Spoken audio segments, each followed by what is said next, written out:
4 പാർട്ടികളെ ഉൾപ്പെടുത്തി LDF വിപുലീകരിച്ചു. LJD, Kerala Congress B, INL, ജനാധിപത്യ കേരള കോൺഗ്രസ് എന്നീ പാർട്ടികൾ മുന്നണി കൂടുതൽ ശക്തിപ്പെടും. കേന്ദ്ര സർക്കാരിനെതിരെ യോജിച്ച പ്രക്ഷോഭമെന്നും A. വിജയരാഘവൻ അറിയിച്ചു.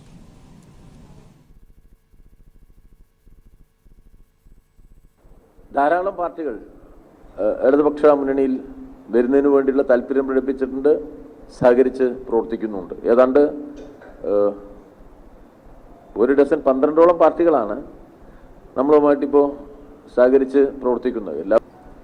ഞങ്ങളിപ്പോൾ ഒരു ചർച്ച നടത്തിയപ്പോൾ അതിൽ 4 പാർട്ടികൾ എന്നുള്ള നിലയ്ക്ക് നമ്മുടെ UDF വിട്ടുവന്ന ലോക് താന്ത്രിക് ജനതാദൾ വീരേന്ദ്രകുമാറിൻ്റെ നേതൃത്വത്തിലുള്ള പാർട്ടി, അതുപോലെ തന്നെ കഴിഞ്ഞ 4 നൂറ്റാണ്ട് കാലമായിട്ട് ഇടതുപക്ഷത്തോട് സഹകരിച്ചു വരുന്ന INL, നമ്മുടെ കേരള കോൺഗ്രസിൻ്റെ ഭാഗമായി നിന്നിരുന്ന കഴിഞ്ഞ നിയമസഭാ തെരഞ്ഞെടുപ്പിൽ ഇടതുപക്ഷവുമായിട്ട് സഹകരിച്ച് പ്രവർത്തിച്ചിട്ടുള്ള നമ്മുടെ ജനാധിപത്യ കേരള കോൺഗ്രസ്, അതോടൊപ്പം തന്നെ കേരളത്തിൻ്റെ പൊതു രാഷ്ട്രീയത്തിൽ ദീർഘകാലമായി പ്രവർത്തിച്ചു വരുന്ന ശ്രീ ബാലകൃഷ്ണപിള്ളയുടെ നേതൃത്വത്തിലുള്ള കേരള കോൺഗ്രസ് ബി, ഈ 4 രാഷ്ട്രീയ പാർട്ടികളെ മുന്നണിയുടെ ഭാഗമായി ഇടതുപക്ഷ ജനാധിപത്യ മുന്നണിയിൽ ഉൾക്കൊള്ളിക്കുക എന്നതാണ് ഇന്നെടുത്തിട്ടുള്ള തീരുമാനം. ഇപ്പോൾ KG ദിനകർ ചേരുന്നുണ്ട്. ദിനകർ, ഒരു സുദീർഘമായ ചർച്ചകളുടെയും പരിശോധനകളുടെയും കൂടിയാലോചനകളുടെയും ഭാഗമായി അവസാനം LDF വിപുലീകരിക്കാൻ വേണ്ടി 4 പാർട്ടികളെ കൂടി ഉൾപ്പെടുത്തിക്കൊണ്ടുള്ള നിർണായകമായ തീരുമാനം LDF കൺവീനർ പുറത്ത് പറഞ്ഞിരിക്കുന്നു. ഇതിന്റെ സമഗ്രമായ വിവരങ്ങൾ. തിരുവനന്തപുരത്ത് ചേർന്ന LDF യോഗത്തിലാണ് ഇത് സംബന്ധിച്ചുള്ള തീരുമാനം കൈക്കൊണ്ടത്. കഴിഞ്ഞ LDF യോഗത്തിൽ ഇത് സംബന്ധിച്ചുള്ള പ്രാഥമിക ചർച്ചകൾ നടന്നിരുന്നു. LDF വിപുലീകരിക്കേണ്ടതിന്റെ ആവശ്യകത സംബന്ധിച്ച് ചർച്ചകൾ നടന്നിരുന്നു. ഇതേ തുടർന്നാണ് ഇന്ന് വിശദമായി ഈ കാര്യം ചർച്ച ചെയ്യുകയും 4 പാർട്ടികളെ മുന്നണിയിൽ എടുക്കുന്നതിനുള്ള തീരുമാനം കൈക്കൊള്ളുകയും ചെയ്തത്. ദീർഘകാലം UDFുമായി സഹകരിച്ച് പ്രവർത്തിച്ചിരുന്ന വീരേന്ദ്രകുമാർ നേതൃത്വം നൽകുന്ന ലോക് താന്ത്രിക് ജനതാദൾ, അതോടൊപ്പം തന്നെ 24 വർഷത്തോളം ഏതാണ്ട് 4 നൂറ്റാണ്ടായി LDFുമായി സഹകരിച്ച് പ്രവർത്തിച്ചിരുന്ന INL, ഒപ്പം കേരള കോൺഗ്രസ് വിട്ടുവന്ന ജനാധിപത്യ കേരള കോൺഗ്രസ് ബി ബാലകൃഷ്ണപിള്ളയുമാണ് LDFിൽ മുന്നണിയിൽ എടുത്തിരിക്കുന്നത്. LDFും അതോടൊപ്പം തന്നെ LDFുമായി സഹകരിക്കുന്ന മറ്റ് നിരവധി പാർട്ടികളുണ്ട്. ഈ പാർട്ടികളുമായി സഹകരിച്ച് മുന്നോട്ട് നീങ്ങാനും ഇന്നത്തെ LDF യോഗത്തിൽ തീരുമാനമായിട്ടുണ്ട്. കേന്ദ്രം കേരള വിരുദ്ധ സമീപനം സ്വീകരിക്കുന്നു, അത് തുടരുകയാണ്. ഇതിനുള്ള പ്രതിഷേധം ശക്തമായി കൊണ്ടുവരും എന്നാണ് LDF കൺവീനർ A. വിജയരാഘവൻ വ്യക്തമാക്കിയത്. അതോടൊപ്പം തന്നെ മറ്റൊരു പ്രധാനപ്പെട്ട കാര്യം അദ്ദേഹം ചൂണ്ടിക്കാട്ടിയത് LDF സർക്കാരിനെ അസ്ഥിരപ്പെടുത്തുന്നതിന് വേണ്ടിയുള്ള നീക്കം BJP ശക്തമായി തുടരുകയാണ്. ഇതിന് പ്രതിപക്ഷവും കൂട്ടുനിൽക്കുകയാണ് എന്നും അദ്ദേഹം കുറ്റപ്പെടുത്തുകയുണ്ടായി. സ്ത്രീവിരുദ്ധ കൂട്ടായ്മയാണ് BJP സംഘടിപ്പിച്ച് മുന്നോട്ട് പോകുന്നത്.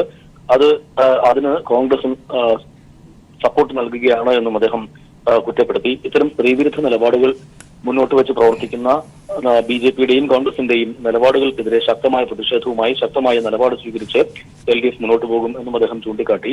ലോക്സഭാ തെരഞ്ഞെടുപ്പ് അടുത്തിരിക്കുന്ന പശ്ചാത്തലത്തിൽ അതുമായി ബന്ധപ്പെട്ട പ്രാഥമിക ചർച്ചകൾ കൂടി ഇന്നത്തെ യോഗം നടത്തുകയുണ്ടായി.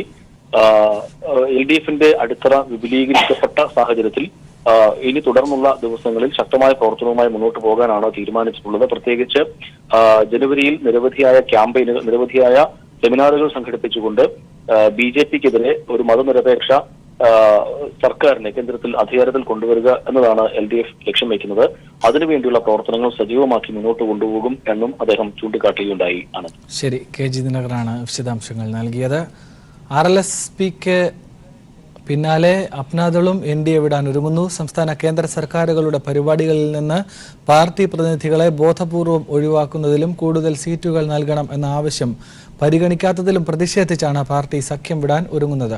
ഉത്തർപ്രദേശിൽ SP-BSP സഖ്യം വന്നാൽ NDAക്ക് കേവല ഭൂരിപക്ഷം ലഭിക്കില്ലെന്ന കണക്കുകൾ കഴിഞ്ഞ ദിവസം പുറത്തു വന്നിരുന്നു. ഈ ആശങ്ക BJPയെ അലട്ടുന്നതിനിടയിലാണ് ഘടകകക്ഷിയുടെ പുതിയ നീക്കം. ലോക്സഭാ തെരഞ്ഞെടുപ്പിൽ NDAയുടെ പരാജയം മുന്നിൽ കണ്ടാണ് അപ്നാദളും മുന്നണി വിടാനുള്ള ആലോചന സജീവമാക്കിയത്. ഉത്തർപ്രദേശിൽ BJPയുടെ ജൂനിയർ സഖ്യകക്ഷിയാണ് അപ്നാദൾ. കേന്ദ്ര സംസ്ഥാന സർക്കാരുകളുടെ പരിപാടികളിൽ നിന്ന് അപ്നാദൾ പ്രതിനിധികളെ ഒഴിവാക്കുന്നത് തുടർക്കഥയായതോടെയാണ് ദളിന്റെ നീക്കം. കേന്ദ്രമന്ത്രിസഭയിലെ ആരോഗ്യ കുടുംബക്ഷേമ വകുപ്പ് സഹമന്ത്രിയായ അപ്നാദൾ നേതാവ് അനുപ്രിയ പട്ടേലിനെ പ്രധാനമന്ത്രിയുടെയും മുഖ്യമന്ത്രിയുടെയും പരിപാടികളിൽ നിന്നും തുടർച്ചയായി ഒഴിവാക്കുന്നു.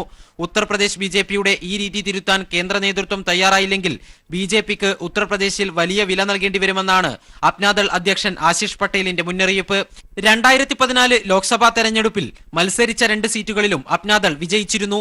ഇത്തവണ കൂടുതൽ സീറ്റുകൾ വേണമെന്നാണ് ദളിന്റെ ആവശ്യം. എന്നാൽ ഈ അവകാശവാദത്തോട് BJP അനുകൂലമായി പ്രതികരിച്ചിട്ടില്ല. മുന്നണി വിടാനുള്ള അപ്നാദളിന്റെ നീക്കത്തിന് ഇക്കാരണവും വേഗത പകരും. ഉത്തർപ്രദേശിലെ മറ്റൊരു NDA സഖ്യകക്ഷിയായ SBSBയും BJP സമീപനത്തിൽ തൃപ്തരല്ല എന്ന് ആശിഷ് പട്ടേൽ പറയുന്നു. BSP-SP സഖ്യം വന്നാൽ NDAക്ക് കേവല ഭൂരിപക്ഷം ലഭിക്കില്ല എന്ന് കഴിഞ്ഞ ദിവസം പുറത്തുവന്ന സർവേ ഫലം പറയുന്നു. ഇതിനിടെയാണ് ഉത്തർപ്രദേശിൽ തന്നെ NDAക്ക് വിള്ളലുണ്ടാകുന്നത്. ഒറ്റയ്ക്ക് കേവല ഭൂരിപക്ഷം നേടാൻ സാധിക്കില്ലെന്ന് ഉറപ്പായ BJPക്ക് സഖ്യകക്ഷികളും മുന്നണി വിട്ടാൽ ലോക്സഭാ തെരഞ്ഞെടുപ്പിൽ ലഭിക്കുന്ന പ്രഹരം ചെറുതായിരിക്കില്ല. News bureau, Delhi. ശബരിമല വിധി വേഗം തീർപ്പാക്കിയ കോടതി എന്തിന് അയോധ്യ കേസ് തീർപ്പാക്കുന്നതിൽ മടി കാണിക്കുന്നുവെന്ന് കേന്ദ്ര നിയമമന്ത്രി രവിശങ്കർ പ്രസാദ്. അയോധ്യ കേസ് വേഗത്തിൽ തീർപ്പാക്കാൻ സമ്മർദ്ദം ശക്തമാക്കിയിരിക്കുകയാണ് കേന്ദ്ര സർക്കാർ. എന്നാൽ ശബരിമല യുവതി പ്രവേശ വിധി നടപ്പിലാക്കാതിരിക്കാൻ ശ്രമിക്കുന്ന BJPയുടെ ഇരട്ടത്താപ്പ് നയമാണ് അയോധ്യ വിഷയത്തിൽ കാണുന്നത്. രവിശങ്കർ പ്രസാദിന്റെ പ്രസ്താവന നിർഭാഗ്യകരമാണെന്ന് മുസ്ലിം വ്യക്തി നിയമ ബോർഡ് പ്രതികരിച്ചു. ശബരിമല കേസ് വേഗം തീർപ്പാക്കിയതുപോലെ അയോധ്യ കേസും ഉടൻ തീർപ്പാക്കണമെന്നാണ് കേന്ദ്ര നിയമമന്ത്രി രവിശങ്കർ പ്രസാദ് ആവശ്യപ്പെട്ടിരിക്കുന്നത്. ശബരിമല വിധിയെ ആദ്യം സ്വാഗതം ചെയ്ത BJP അവസരവാദ രാഷ്ട്രീയത്തിലൂടെ കാലുമാറി. എന്നാൽ അയോധ്യയിൽ വ്യക്തമായ ഇരട്ടത്താപ്പ് നയം കൈക്കൊണ്ടിരിക്കുകയാണ് BJPയുടെ കേന്ദ്ര നേതൃത്വം. രാമക്ഷേത്ര നിർമ്മാണം വാഗ്ദാനം ചെയ്ത് അധികാരത്തിൽ കയറിയ BJP സർക്കാരുമായി ക്ഷേത്ര നിർമ്മാണം പൂർത്തിയാകുന്നതുവരെ സഹകരിക്കില്ലെന്ന് ശിവസേനയും സംഘപരിവാർ സംഘടനകളും വ്യക്തമാക്കിയിട്ടുണ്ട്. 2019 തെരഞ്ഞെടുപ്പിൽ ശിവസേനയും സംഘപരിവാർ സംഘടനകളും സഹകരിച്ചില്ലെങ്കിൽ BJPയുടെ കാര്യം കൂടുതൽ പ്രതിസന്ധിയിലാവും. ഈ സാഹചര്യത്തിലാണ് BJP സംഘപരിവാർ സംഘടനകളെ പ്രീതിപ്പെടുത്തൽ നയം സ്വീകരിച്ചിരിക്കുന്നത്. BJPയുടെ അഭിഭാഷക സംഘടനയായ അഖില ഭാരതീയ അധിവക്ത പരിഷത്തിന്റെ 15ാം സമ്മേളനത്തിൽ സംസാരിക്കുകയായിരുന്നു രവിശങ്കർ പ്രസാദ്. സുപ്രീം കോടതി chief justice MR Shah, Allahabad ഹൈക്കോടതി ചീഫ് ജസ്റ്റിസ് ഗോവിന്ദ് മത്തൂർ എന്നിവരും വേദിയിൽ സന്നിഹിതരായിരുന്നു. അതിനിടെ രവിശങ്കർ പ്രസാദിന്റെ പ്രസ്താവന നിർഭാഗ്യകരമാണെന്നും കേസിൽ കോടതിയെ സമ്മർദ്ദത്തിലാക്കുന്നത് അവസാനിപ്പിക്കണമെന്നും മുസ്ലിം വ്യക്തി നിയമ ബോർഡ് ആവശ്യപ്പെട്ടു. കോടതിയിലുള്ള കേസിൽ നിയമമന്ത്രി ഇടപെടുന്നത് ഭരണഘടനാ വിരുദ്ധമെന്നും ബോർഡ് സൂചിപ്പിച്ചു. കേന്ദ്ര സർക്കാർ ഓർഡിനൻസ് കൊണ്ടുവന്നാൽ സുപ്രീം കോടതിയിൽ ചോദ്യം ചെയ്യുമെന്നും എല്ലാ രേഖകളും പരിശോധിച്ച് കേസ് തീർപ്പാക്കിയാൽ മതിയെന്നും ബാബറി ആക്ഷൻ കമ്മിറ്റി വ്യക്തമാക്കി. 2.77 ഏക്കർ ഭൂമി 3ആയി വിഭജിച്ച് നൽകിയ അലഹബാദ് കോടതി വിധിക്കെതിരെ 14 ഹർജികളാണ് സുപ്രീം കോടതിയിലുള്ളത്. സമയബന്ധിതമായി വാദം കേൾക്കണമെന്നാവശ്യപ്പെട്ട് സമർപ്പിച്ച പൊതുതാൽപര്യ ഹർജിയിൽ ജനുവരി 4 സുപ്രീം കോടതി വാദം കേൾക്കും. News bureau, Delhi. ശബരിമല വിശേഷങ്ങൾ നോക്കാം. സമീർ ഇപ്പോൾ ചേരുന്നുണ്ട് പമ്പയിൽ നിന്ന് നമ്മളോടൊപ്പം. തങ്കയങ്കി രഥഘോഷയാത്ര പമ്പയിലെത്തി. വൈകിട്ട് 3 മണിവരെ ഗണപതി കോവിലിൽ ദർശന സൗകര്യം ഒരുക്കിയിട്ടുണ്ട്. സുരക്ഷ കണക്കിലെടുത്ത് പമ്പയിലും നിലയ്ക്കലിലും നിയന്ത്രണങ്ങൾ ഏർപ്പെടുത്തിയിട്ടുമുണ്ട്. ഇപ്പോൾ സമീർ, എന്താണ് പുതിയ വിവരങ്ങൾ? അയ്യപ്പ വിഗ്രഹത്തിൽ ചാർത്താനുള്ള തങ്കയങ്കി രഥഘോഷയാത്ര പമ്പയിലെത്തിയതായി ഏറ്റവും ഒടുവിലത്തെ വിവരങ്ങൾ നമുക്ക് ലഭ്യമാണ്. അതുമായി ബന്ധപ്പെട്ട കൂടുതൽ വിശദാംശങ്ങൾ. അയ്യപ്പന് മണ്ഡലപൂജയ്ക്ക് ചാർത്താനുള്ള തങ്കയങ്കിയും വഹിച്ചുകൊണ്ടുള്ള രഥഘോഷയാത്ര 1:30 ശ്രീവേണിയിലെത്തിയത്. പിന്നീട് ഇപ്പോൾ അവിടെ നിന്നും സ്വീകരണ ചടങ്ങുകൾക്ക് ശേഷം പമ്പയിലെ ഗണപതി കോവിലിരിക്കുന്നു. ദേവസ്വം ബോർഡ് ഭാരവാഹികളും അയ്യപ്പ സേവാ സംഘത്തിന്റെ പ്രതിനിധികളും ചേർന്നാണ് സ്വീകരിച്ചത്. ഇപ്പോൾ ഗണപതി കോവിലേക്ക് ആനയിച്ചതിനു ശേഷം ഇനി ഇവിടെ ഗണപതി കോവിലുള്ള ആനക്കൊട്ടിൽ ദർശനത്തിന് എത്തിയിരിക്കുകയാണ്. ഇതോടൊപ്പം തന്നെ ഭക്തർക്ക് വഴിപാട് സമർപ്പിക്കാനുള്ള സൗകര്യം ഇവിടെ ഏർപ്പെടുത്തിയിട്ടുണ്ട്. 3 മണി വരെയാണ് തങ്കയങ്കി ഇവിടെ ദർശനത്തിനെത്തുക. അതിനുശേഷം പ്രത്യേകം സജ്ജമാക്കിയിട്ടുള്ള പേടകത്തിലേക്ക് മാറ്റും. ഈ പേടകത്തിലേക്ക് മാറ്റി അടച്ചതിന് ശേഷമായിരിക്കും അയ്യപ്പ സമൂഹത്തിലേക്ക് പമ്പയിൽ നിന്നും തങ്കയങ്കി യാത്രയാകുക. അയ്യപ്പ സേവാ സംഘത്തിന്റെ പ്രധാനപ്പെട്ട 8 പേരാണ് ഇവിടെ നിന്ന് പേടകത്തിൽ അടച്ചിട്ടുള്ള തങ്കയങ്കിയും ചുമന്നുകൊണ്ട് സന്നിധാനത്തേക്ക് യാത്രയാകുക. ഇന്ന് വൈകിട്ടോടുകൂടി തന്നെ സംസ്ഥാനത്ത് എത്തിച്ചേരുന്ന വിധത്തിൽ തന്നെയാണ് ഈ രഥഘോഷയാത്ര. ഇതുവരെയും വാഹനത്തിലായിരുന്നു അന്ത്യയുടെ യാത്ര എങ്കിൽ ഇനി ഇവിടെ നമ്മുടെ പമ്പയിൽ നിന്ന് പൂർണ്ണമായും കലക്ഷണറായിക്കൊണ്ട് തന്നെ വേണം സന്നിധാനത്തേക്ക് എത്താൻ. അതിനുള്ള പ്രത്യേകമായിട്ടുള്ള പേടകം തയ്യാറായിട്ടുണ്ട്. 3 മണി വരെയുള്ള ഈ പ്രത്യേക ദർശനത്തിന് ശേഷം ഈ പേടകത്തിലേക്ക് മാറ്റും. അതിനുശേഷമായിരിക്കും ഇവിടെ നിന്ന് സന്നിധാനത്തേക്കുള്ള യാത്ര. എന്തായാലും വലിയ രീതിയിലുള്ള ഒരു ഭക്തജനത്തിലേക്ക് ഇപ്പോൾ പമ്പയിൽ ഉണ്ട്. സന്ധ്യാംഗി ഇവിടെ ദർശനത്തിനെത്തിയ ഒരു സാഹചര്യത്തിൽ ശ്രീകോവിലും വലിയ രീതിയിലുള്ള ഒരു തിരക്ക് അനുഭവപ്പെടുന്നുണ്ട്. 3 മണി വരെ ഇവിടെ അവർക്ക് ഭക്തന്മാർക്ക് ദർശന സൗകര്യം ഒരുക്കിയിട്ടുണ്ട്.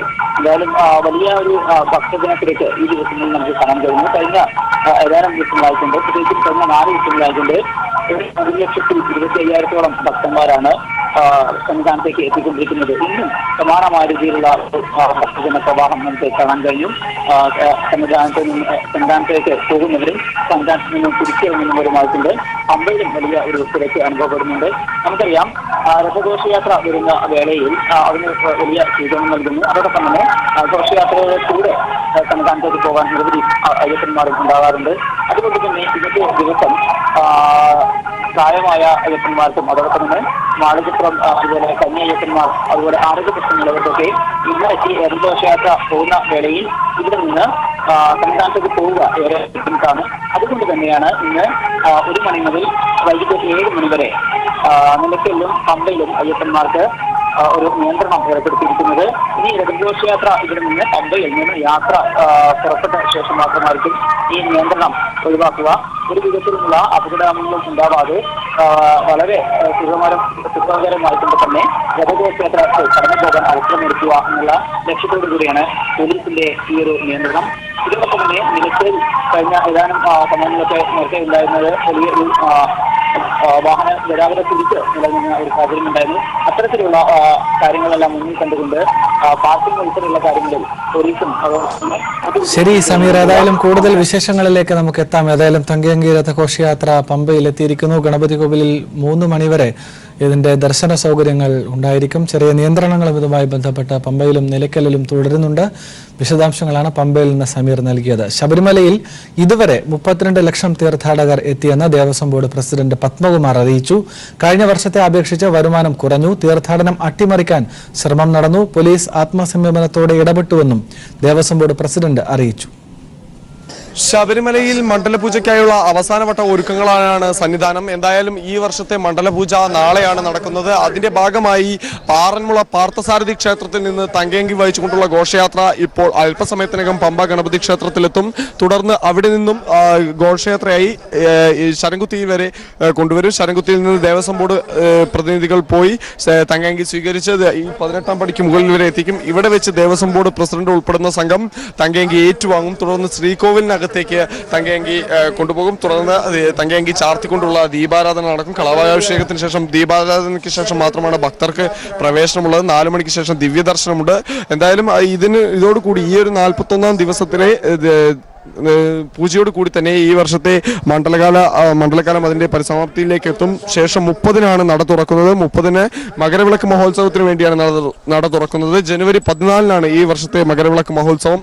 എന്തായാലും ഇന്ന് ദേവസ്വം ബോർഡ് പ്രസിഡന്റ് വിളിച്ച പത്രസമ്മേളനത്തിലും മണ്ഡലപൂജയ്ക്കുള്ള അവസാനവട്ട ഒരുക്കങ്ങളെല്ലാം തന്നെ പൂർത്തിയായി എന്നാണ് ഇപ്പോൾ അറിയിച്ചിട്ടുള്ളത്. ശബരിമലയിൽ വേണ്ട എല്ലാ സഹായങ്ങൾക്കും ഗവൺമെന്റിനോടും ഭക്തരോടും പോലീസിനോടും എല്ലാ സംഘടനകളോടും നന്ദി അറിയിക്കുകയാണ്.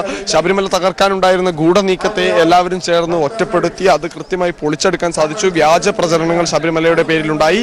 ഓഗസ്റ്റ് മാസത്തിൽ അപ്പം നിർമ്മിച്ച അരവണ വിതരണം ചെയ്തു എന്ന തരത്തിലുള്ള പ്രചരണം ഉണ്ടായി. പക്ഷേ ഓഗസ്റ്റ് മാസം നമുക്കറിയാവുന്ന പോലെ തന്നെ പ്രളയം ബാധിച്ച ഒരു നാളായിരുന്നു. ശബരിമല തീർത്ഥാടനത്തെ ഏറ്റവും ദുഷ്കരമാക്കി തീർത്ത നാളുകളിൽ ഒന്നായിരുന്നു. ആ ദിവസം നടന്ന ആ ദിവസം അപ്പം നിർമ്മിച്ചു അല്ലെങ്കിൽ അരവണ നിർമ്മിച്ചു എന്ന രീതിയിലുള്ള വ്യാജ പ്രചരണങ്ങൾ നടത്തിയവർക്കെതിരെ കേസെടുക്കുമെന്ന് വരെ ഉള്ള കാര്യം ദേവസ്വം ബോർഡ് പ്രസിഡന്റ് പറയുകയുണ്ടായി. പറയുകയുണ്ടായി. എന്തായാലും കഴിഞ്ഞ കുറച്ച് ദിവസങ്ങളായി തന്നെ വലിയ തോതിലുള്ള ഭക്തജനങ്ങളുടെ തിരക്കാണ് അനുഭവപ്പെട്ടിരുന്നത്. ഇപ്പോൾ ആ തിരക്ക് പൂർണ്ണമായും അവസാനിക്കാറായിരിക്കുന്നു.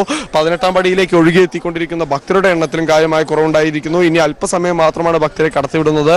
എന്തായാലും ഇനി വ്രതശുദ്ധിയുടെ പൂർണ്ണതയിലേക്കുള്ള നാളുകളാണ്. എന്തായാലും കഴിഞ്ഞ കുറച്ച് മണിക്കൂറുകളായി ഉണ്ടായിരുന്ന ഒഴുക്ക് ഇപ്പോൾ കുറഞ്ഞിരിക്കുന്നു. ശബരിമലയെ സംബന്ധിച്ചിടത്തോളം ഈ വർഷം എത്തിയ ഭക്തജനങ്ങളുടെ എണ്ണത്തിലും കാര്യമായ വർധനവ് ഉണ്ടായിട്ടുണ്ട്. വലിയ രീതിയിലുള്ള, അതായത് കഴിഞ്ഞ വർഷങ്ങളിൽ പെരുപ്പിച്ച് കാണിച്ച കണക്കുകളെല്ലാം തന്നെ ഇന്ന് പത്രസമ്മേളനത്തിൽ ദേവസ്വം പ്രസിഡന്റ് പൊളിച്ചെടുക്കുകയുണ്ടായി. മണിക്കൂറിൽ ഏകദേശം 6000 പേർ മാത്രമാണ് ശബരിമലയെ സംബന്ധിച്ചിടത്തോളം കയറാൻ കഴിയുന്നത്. എന്നാൽ ആ ഒരു 6000 പേർക്ക് അപ്പുറം എങ്ങനെ കണക്കൂട്ടിയാലും 80 ലക്ഷത്തിലധികം ആളുകൾക്ക് ശബരിമലയിൽ ഒരു മണ്ഡലകാലത്ത് കയറാൻ സാധിക്കില്ല എന്നാണ് അവർ പറഞ്ഞിട്ടുള്ളത്. പക്ഷേ കഴിഞ്ഞ വർഷങ്ങളിൽ കണക്കുകളിലൂടെ അവർ ആവശ്യപ്പെട്ടത് അല്ലെങ്കിൽ അവകാശപ്പെട്ടത് ഏകദേശം 5 കോടി 4 കോടി തീർത്ഥാടകർ ദർശനത്തിനെത്തിയെന്നാണ്. എന്നാൽ അതെല്ലാം കള്ളമാണെന്ന് തെളിയിക്കുന്നു. പൂർണ്ണമായി ഇപ്പോൾ നമുക്ക് കാണാൻ കഴിയുന്ന പോലെ തന്നെ പോലീസിൽ സേവനസജ്ജരായി സേവനം ചെയ്യുക, ഭക്തരെ സേവിക്കുന്ന ഒരു കാഴ്ച കൂടിയാണ് 18ാം പടിയിലെ ആ അക്ഷീണ പ്രയത്നം. അതെല്ലാം തന്നെ ഇപ്പോൾ നമുക്ക് കാണാൻ കഴിയും. എന്തായാലും ഈ ഒരു പ്രയത്നങ്ങൾക്കെല്ലാം തന്നെ പരിസമാപ്തി കുറിച്ചുകൊണ്ട് മണ്ഡലകാല പൂജ നാളെ നടക്കുകയാണ്. എന്തായാലും സന്നിധാനം ഏറെ ഭക്തി നിർഭരമാണ്. ഏറെ ശുദ്ധിയോടും പവിത്രതയോടും കൂടി ശരണമന്ത്രങ്ങളാൽ മുഖരിതമാണ്. ഏർപ്പെടുത്തിയ ക്രമീകരണം മണ്ഡലകാലത്തെ സുഗമമാക്കി. ദേവസ്വം ബോർഡിന് സർക്കാരിന്റെ എല്ലാ സഹായവും ലഭിച്ചു. നാളിതുവരെ ശരണം വിളിക്കാത്തവർ ഇത്തവണ ശരണം വിളിച്ചത് നല്ല കാര്യമെന്നും ദേവസ്വം ബോർഡ് പ്രസിഡന്റ് പത്മകുമാർ പ്രതികരിച്ചു. ഗവൺമെന്റ് നടത്തിയിട്ടുള്ള ആ ക്രമീകൃതമായിട്ടുള്ള പ്രവർത്തനങ്ങൾ ഈ മണ്ഡലകാലം മുമ്പോട്ട് കൊണ്ടുപോകാൻ, ഈ കഴിഞ്ഞ 41 ദിവസക്കാലം മുമ്പോട്ട് കൊണ്ടുപോകാൻ വളരെയേറെ സഹായിച്ചു എന്നുള്ളത് നമുക്ക് മനസ്സിലാക്കാൻ കഴിയും. നമ്മുടെ തീർത്ഥാടനം അട്ടിമറിക്കാൻ വേണ്ടിയിട്ടുള്ള പല ശ്രമങ്ങളും ഉണ്ടായിട്ടുണ്ട്. വളരെ ആത്മസംയമനത്തോടു കൂടിയിട്ടാണ് പോലീസ് ഇക്കാര്യങ്ങൾ ഇടപെട്ടത് എന്നുള്ളത് എടുത്തു പറയേണ്ട കാര്യമാണ്. ഇവിടെ വരുന്ന ഭക്തജനങ്ങളുടെ എണ്ണത്തെ സംബന്ധിച്ച് രസകരമായിട്ടുള്ള കണക്കുകളാണ് വെളിയിൽ വന്നുകൊണ്ടിരിക്കുന്നത്. അത് നിങ്ങൾ മാധ്യമപ്രവർത്തകരുടെ ശ്രദ്ധിക്കുന്നത് നന്നായിരിക്കും. നേരത്തെ ഒരു പ്രസിഡന്റ്, പഴയൊരു പ്രസിഡന്റ് ഏകദേശം 1 കോടിയോളം ആളുകൾ വന്നു എന്നൊരു കണക്ക് ഒരു കുറച്ച് നാൾ മുമ്പ് പറഞ്ഞു. അപ്പോൾ തൊട്ടടുത്ത് വന്ന പ്രസിഡന്റ് ഇതിനേക്കാൾ കുറഞ്ഞു എന്ന് പറയുന്നൊരു മോശമായതുകൊണ്ട് അദ്ദേഹം 1.5-ക്കും 2 കോടിക്കും ഇടയ്ക്ക് ആൾ വന്നു എന്ന് പറഞ്ഞു. അത് കഴിഞ്ഞപ്പോഴാണ് ഈ സമരവുമൊക്കെ ആയിട്ട് ബന്ധപ്പെട്ട ചില ആളുകൾ അത് 4 കോടിയായിട്ട് പ്രഖ്യാപിക്കുന്ന അവസ്ഥ. ഇപ്പം 5 കോടി വരെ എത്തി നിൽക്കുകയാണ്.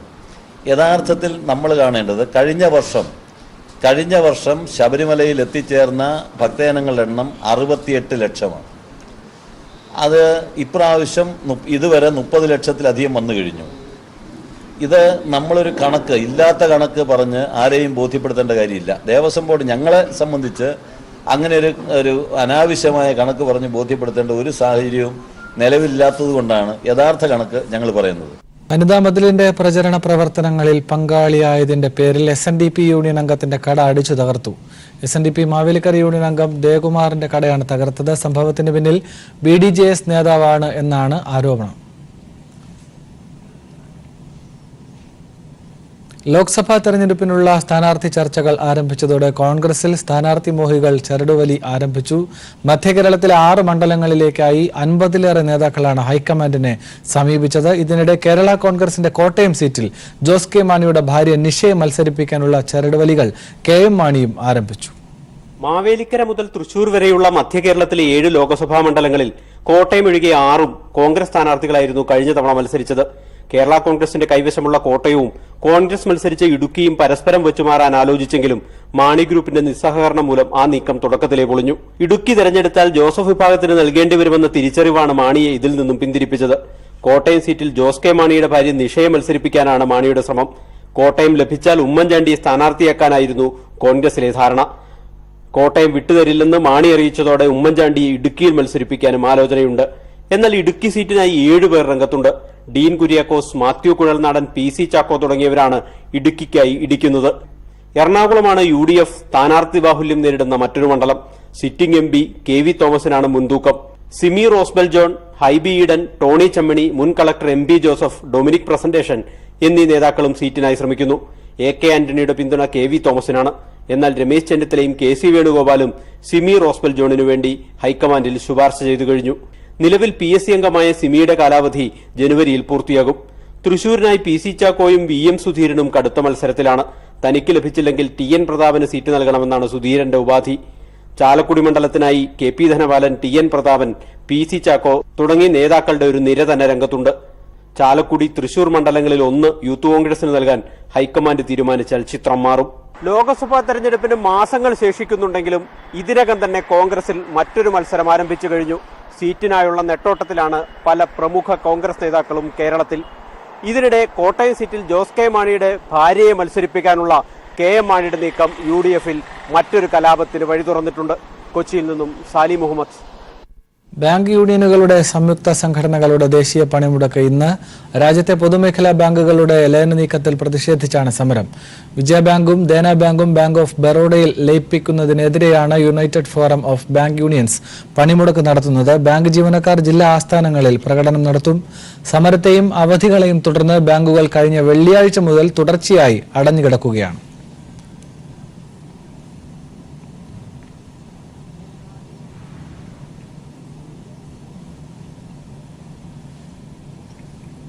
ന്യൂട്രൻസ് ഇന്റർനാഷണൽ ബ്യൂട്ടി സ്കൂളിന്റെ നേതൃത്വത്തിൽ പുതുവത്സരത്തോടനുബന്ധിച്ച് 200 കുട്ടികൾക്ക് ബ്യൂട്ടി തെറാപ്പിസ്റ്റ് കോഴ്സിൽ സൗജന്യ പരിശീലനം നൽകും. ഈ സൗജന്യ പരിശീലനത്തിലൂടെ വിദ്യാർത്ഥികൾക്ക് ജോലി ഉറപ്പാക്കുമെന്ന് ന്യൂട്രൻസ് ഇന്റർനാഷണൽ ബ്യൂട്ടി സ്കൂളിന്റെ ഡയറക്ടർ ഷഹാന അറിയിച്ചു. ട്രെയിനിങ്ങിൽ ഭക്ഷണവും താമസവും സൗജന്യമാണ്. Cosmetology, hair technology, beauty culture, spa therapy, makeup തുടങ്ങിയ കോഴ്സുകളും ഇവിടെയുണ്ട്. ഇന്റർനാഷണൽ ബ്യൂട്ടി കോച്ചിങ്ങിൽ 5 വർഷത്തെ സേവന പാരമ്പര്യം ന്യൂട്രൻസിനുണ്ട്.